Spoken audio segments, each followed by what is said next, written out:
Vitamin B12 ஒரு முக்கியமான vitamin because இது ஆர்பிசி அதாவது ரெட் பிளட் செல்ஸ் உற்பத்தி மற்றும் நம்ம நரம்பு மண்டலத்தை ஆரோக்கியமா வச்சுக்க உதவி பண்ணுது.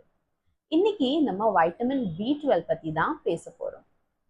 வணக்கம் ஹோமியோபதிக் பிரியர்களே, நான் doctor Divya Thangaraj, MD, homeopathic consultant. உங்களுக்கு வைட்டமின் B12 குறைபாடு இருந்துச்சுன்னா இப்போ நான் சொல்ல போற அறிகுறிகள் உங்களுக்கு தெரியறதுக்கு வாய்ப்புகள் இருக்கு.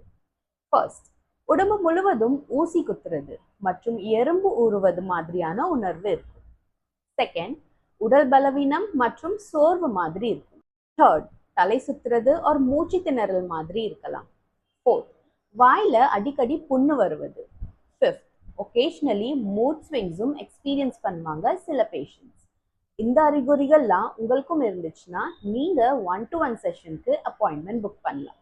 ஒரு டெஸ்ட் ரிப்போர்ட் எடுத்து உங்களுக்கு உங்கள் ரிப்போர்ட்க்கு அக்கார்டிங்காக ஹோமியோபதிக் மெடிசின்ஸ், வைட்டமின் B12 சீர்படுத்துறதுக்கான டயட் சார்ட் மற்றும் சப்ளிமெண்ட்ஸ் தேவைப்பட்டால் என்ன சப்ளிமெண்ட்ஸ் எடுத்துக்கணும், இது எல்லாம் ஒரு பேக்கேஜ் மாதிரி உங்களுக்கு கொடுக்கப்படும். அதுக்கு நீங்கள் 9363285482க்கு கான்டாக்ட் பண்ணுங்கள். நன்றி, வணக்கம்.